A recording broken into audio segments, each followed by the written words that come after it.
Ayan, ipapasa mo sa iba ang iyong kalokohan. Kaya naman theme song mo talaga yung kanta natin kaninang Pasa-Pasa. Young and Precious, Laika Barista pa rin bes ang iyong kasama, kachismisan at kakwentuhan hanggang sa mga oras po na ito. At nakikinig ka pa rin patuloy dito pa rin sa iyong paboritong istasyon na kabonding, ang 101.1. Yes, the best. At mga best, kanina nga ay napakinggan po natin ang kwento ng ating Laika Barista moments na napapanahon, very timely talaga, na pinamagatang once a cheater, always a cheater. Alam mo kapag ganito talagang Pasko, o kaya naman matatapos yung taon, usong-uso yung mga hiwalayan, no? Usong-uso yung biglang may mga ngabit, usong-uso yung biglang may naghiwalay na, nag-break na si ganito, tapos magpapasko kang kunwari malamig yung Pasko mo, mga ganyan ang eksena, no? Pero naniniwala ka ba, bes, na once na nagawa ka na niyang lokohin, pwede niya ulit-ulitin? O depende pa rin, no? Depende pa rin kung pagbibigyan mo, depende pa rin sa paniniwala mo, o bigyan natin ng benefit of the doubt. Yung ilan dahil alam naman natin na karamihan naman ay nagbabago daw at natututo naman daw over time. Pero sa panahon ngayon, masasabi mo ring madalan na lang talaga na makahanap ka ng taong pure yung intention sa'yo. Yes, totoo naman. And at some point talaga, bes, no, mapapaisip ka rin na hindi na talaga applicable ngayon yung mindset na lahat naman ay nagkakamali. O, diba? At pwede namang magbago. Kaya kung ano man ang paniniwala mo, bes, ang importante pa rin ay i-guard mo ang heart mo. Huwag kang maging kampante. Kasi ako, naniniwala talaga ako na once a cheater, always a cheater. Pero mas naniniwala pa rin ako, makakahanap din sila ng katapat nila. Diba? Tapos magbabago sila. Marirealize nila na, ay, ako to dati. Bakit ginagawa na siya sa akin? Ganon. Kopya? Kopyang-kopya. O siya mga best, 3 oras na naman ang ating pinagsaluhan, pinagsamahan, pinagkuwentuhan na. Kasama niyo pong muli si DJ Laika Barista. Ngayon pong hapon na malamig-lamig. Hapon po ng Lunes. Oo, lahat ba ay bumalik na ang sipon at ubo? Ayan na nga, mag-face mask na ulit eh. Kasi alam nyo ba, dito talaga sa Yes, ang pinakamatindi na lang at malakas ang resistensya, si Rico Panyero. Ay, binati ko, baka mamaya magkasakit siya. Alam mo, si Rico Panyero, like B. Ano? Nagkasakit na yan, pumasok lang. Ay, kasi talaga? sayang yung commutation. Ay, correct naman. Sayang yung commutation. Which is true, di ba? Kung kaya mo namang gumapang papuntang opisina, why not? Diba? Ito naman si Like B, oh. O, di ba? Lahat na, tinan mo, oh. Grabe, oh. Ang temperature na sa katawan, 39. Nakikita mo na ba yung yung labi ko? Oh, parang may suka na siya, di ba? So, sobrang putla. Alam mo kasi, Marsha, naniniwala kasi ako na dapat hindi mo inaalagaan yung sakit mo. Tama. Dapat lumabas ka at hawaan mo yung iba. Charot. Alam mo, handa akong mahawa sa'yo. Sigurado ka ba? Siyempre, kikis kita mamaya. Sabi nila ganun na Like B, eh. Never kiss the person kapag meron siyang sakit. Oh. Kasi mahahawa sigurado yung magkikiss. Akala ko naman words of wisdom. Never kiss the person pa. Ay, akala mo ba may, hi! Ikaw naman talaga yung nagkakalat dito kasi isa kang malaking bakterya dito. Hello! Ako kaya yung dahilan kung bakit kayo nagiging immune. Ikaw nga yung dahilan kung bakit laging may sakit dito, hindi nawawala eh. What if ikaw nga talaga? No? Ay, hala. What if ikaw pala talaga yung dahilan? Kasi hindi ka pa nalalabhan. Puro ka talaga. Oo, puro ka alikabok. What if ikaw nga talaga? 'Di ba? Hindi ka pa na. No? Oo. O 'di ba? Baka it's time. Baka it's time na ako na lang yung DJ dito. Baka it's time. Baka it's time po. Baka it's time na ikaw na lang yung mag-voice rest. Umalis ka na, umuwi ka na. Pwede naman. 'Di ba? Pwede na nga natin tong Yes the Best. Gawin na nga natin tong Marshan the Best. Pilingero ka talaga. Hoy, Marshan! Ngayong malapit ng mag-Christmas, uso na naman ang reunion, no? Uso na naman yung plastika. Tsaka ano to? Reunion na yan? Alam mo, ako pag ganyan, sabi ko nga, pag mga attend kayo ng reunion, dapat lagi kayo magre-ready ng tally sheet. Ayan. Oo, kung sino yung unang nagtanong, kailan ka mag-aasawa. Sino yung unang nagtanong na, sino yung unang pumuna na tumataba ka na. Oo Ganon. nga, correct. Tapos kailan nyo susundan yung anak nyo? Ayan, yung mga ganyang tanong. Tsaka, anong kinuha mong course? Bakit yan? Hindi naman yung in-demand. Yan. Ano pa ba? Uy, anong plano nyo? Wala pa rin trabaho yung asawa mo. Kailan kayo uunlad? Yan, yung mga tita at tito mo na pasmado ang dila. Oo, pasmado ang mga bibig, 'di ba? Mga ang sasarap lagyan ng sili, ganun. Tama. Bakit kasi kailangan itanong? Tsaka bakit kailangan makiusisa? Anong paki mo? Tama, pwede naman itapik yung ang sarap ng minudo, no? Oo, ganyan. O kaya kumusta yung yung nagdaan yung mga Christmas party na pinuntahan. Tama. Yan. May mga ganun mga topic yung, wow, grabe ang mga stars, ang liwanag. Ano yun?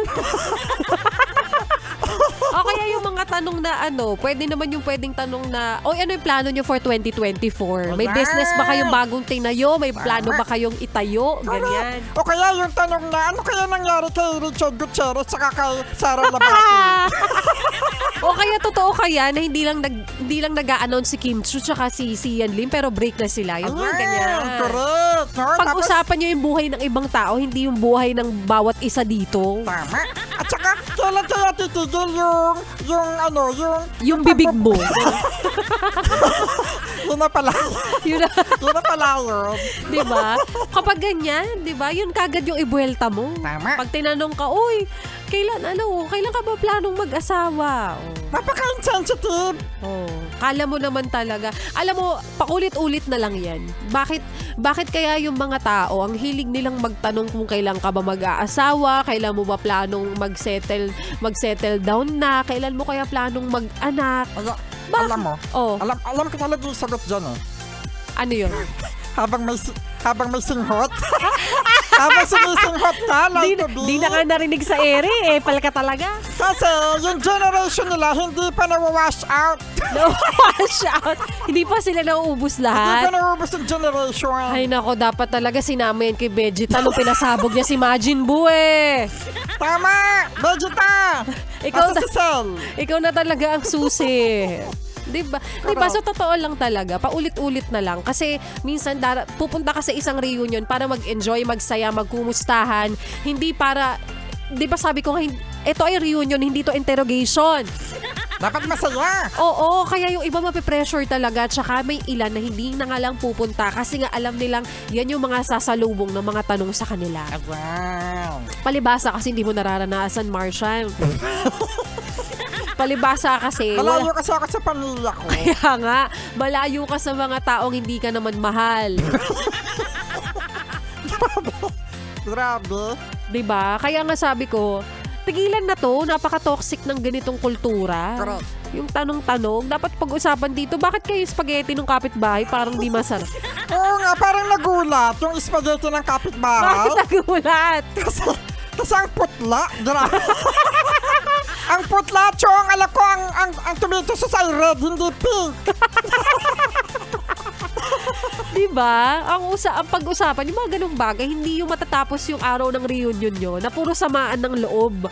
Kasi, tinanong na naman, napaka-insensitive. Mga ganyan yung mga buwelta ng ilan, di ba? Tama. Kasi pinag-uusapan sa reunion, sino maghahati-hati sa lupa. Ayan. Hoy, buhay pa yung lola nyo!